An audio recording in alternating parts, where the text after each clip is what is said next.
want you to read for next class then. We have pages,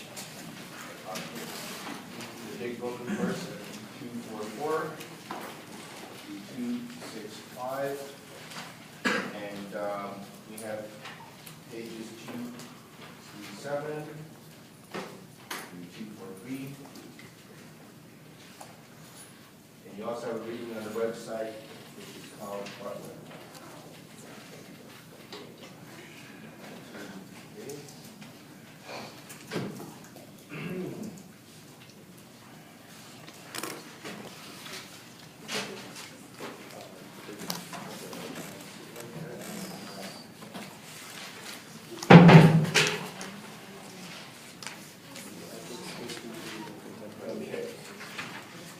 Start then with David Hume. Okay. And in the case of David Hume, we're going to have a utilitarian type. He's going to have, some type of a relative ethics, if you like. Highest good for him is going to be happiness. And there's three things, let's say, that he thinks makes it possible for somebody to be a moral agent. Okay, so he's going to have, self-interest.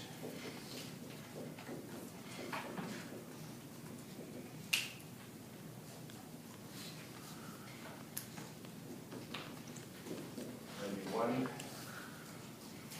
The other one, you're going to have natural benevolence.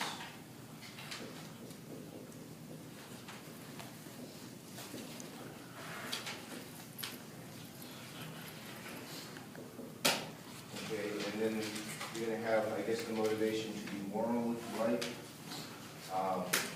So you have the capacity to tell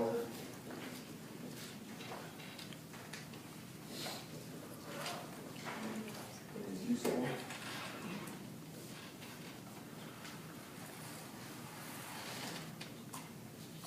And useless.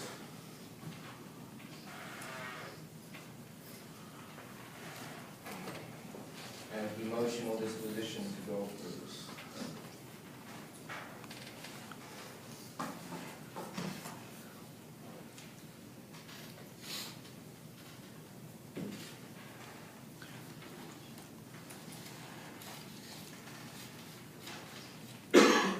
Okay, now let's put in parentheses, useful things attract us.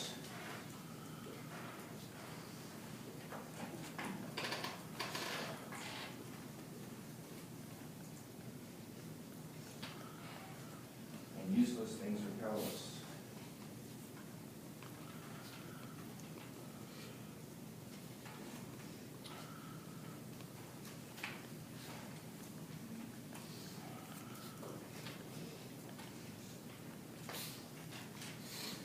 Okay, like that. I think given those details, it's pretty, simple to sort of work out the rest of it, but anyways, for him, you have different societies, okay, different cultures. And of course, all of these societies are going to have certain things in common with each other. They're all going to want, for example, to deal with things like don't lie, don't cheat, don't steal, don't murder your neighbor. But they're probably going to do it in different ways. Okay, so they can have certain universal human concerns that they need to deal with. And of course, they're going to have, cultural values and things like that as well. That can be different, and some of these things might not even be based upon things that people looking at the outside of their culture would say that that's very useful at all anyways. Okay? So you have sentiments, if you like. Now, the sentiment is a feeling, and a feeling only has reference to itself. Okay, so it's always valid. So you can have aesthetic feelings and you can have moral feelings. Okay? In the case of an aesthetic feeling, if somebody looks at the Mona Lisa and they say, well, that's beautiful. Another person looks at the Mona Lisa and they say, that's hideous. Okay, David Hume is going to come come out and say, well, they're both right. Okay? If they're, honestly telling you about their feelings, they're just telling you about their feelings about this, and that's it. Okay? People have moral feelings. They think that something is moral, and they also think that it's immoral. Okay, of course. And when you're just referring to the feeling itself that somebody has, okay, the feeling itself is correct in itself. Now, if this is true, then how can you know what is morally right or wrong for a particular culture? Well, for Hume, you would go out there and you perform a survey. Okay? You find out what the majority view is. Not everybody is going to necessarily agree about all things, but you could perform some type of a survey and find out what most of the people think about a particular thing. In the same way that you could perform a survey to find out what things people think are beautiful and ugly. Now, Hume is not being just completely relative about this, in the sense that he thinks that ethics just boils down to just feelings, because that would not be reasonable. Okay, really? What he thinks that you have different, what you could call conventions. Okay? And these are agreed ways of doing things, if you like, okay, that have developed over time. And some of these conventions are moral conventions. Some of them are legal conventions. But they could be conventions that have to do with dressing as well. There could be, artistic conventions. There could be all different kinds of conventions. But in the case of moral conventions, the basic reason why you have these conventions, okay, but this would not necessarily be true in all cases, but the basic reason why you have these is because they're somehow useful. Okay, they're really useful to some degree. Okay, so it is possible to look at different cultures' moralities, I guess, or their different laws, and say, well, this culture's way of doing this is better than this other culture's way of doing this. Okay? So it's not just relative, it's also subject to objective analysis, okay, if you like. And in the case of Hume, he also believes that we have this thing called natural benevolence, if you like, and I'm interested. And in the case of natural benevolence, this is empathy based benevolence.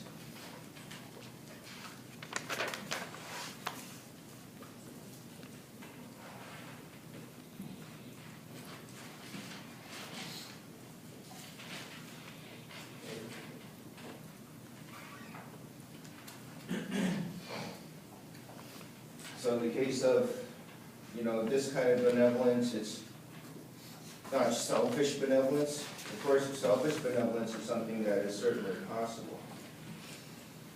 But in the case of Hume, he's saying, well, people can have this kind of benevolence, let's say as well. But they just look at the other person and they identify with them, and they want you to help them out. Okay? Bless you. Okay? So also he says, well, we have a natural capacity to tell what is useful and useless. This is nothing magical, of course. Okay, just simply pointing out that, we can find out what is in our interests. Okay? But he's also saying that this is not just a clinical determination. There's feelings that are connected with this as well. We are sort of emotionally, attracted, or if you like, turned on by what we consider to be useful, and we're being emotionally repelled by what is useless, and, from our perspective. And, he's using this as some kind of, valid emotional basis for moral choice. And of course, given this, if you have self-interest, we can see why this would motivate somebody to be, truthful, brave, courteous. But then you have the question of justice. Okay? Bless you. Okay? And that is why be just. Okay? And the problem is this. Okay? If justice means giving people the things that they deserve, okay, then justice can, tell you that you need to sacrifice your own self-interest because the other person deserves it more. It also means not being nice to people sometimes because they deserve punishment.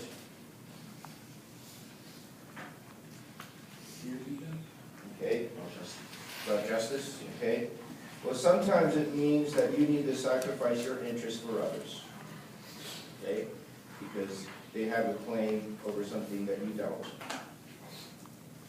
Okay? Sometimes it means that you need to punish others. Okay? It's not just being nice to people all the time.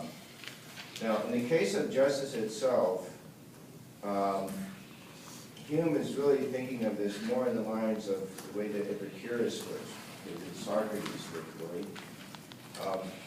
For him, he's thinking of justice as a legal system of some kind, in which you have laws that are meant to benefit everybody somehow. And you have, of course, laws that protect other people, and you have property laws. If you own something, then that property is respected, and so on. And he thinks that these things are necessary in order to have some type of advanced civilization. And the people are going to respect others' rights and their property, of course.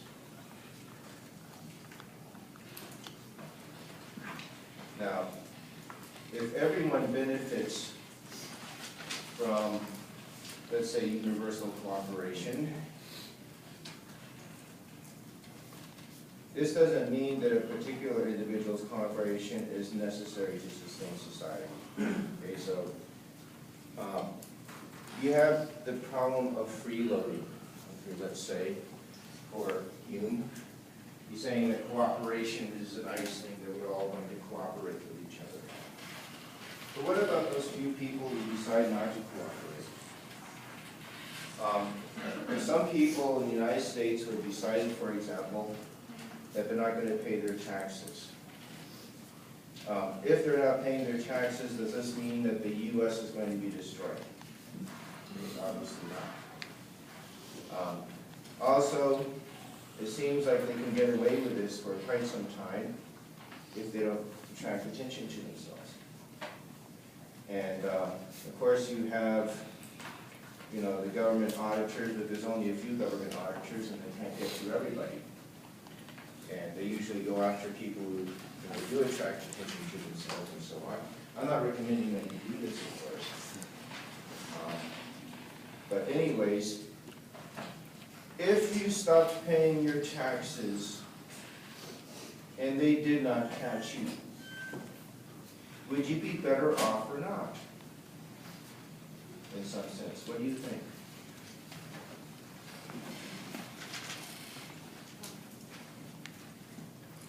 Like if you didn't pay your taxes, but you didn't draw attention to yourself? Yeah, I mean, they didn't catch You you. benefit from all of the benefits. Okay, well, also you have more money, I guess, okay, in your pocket.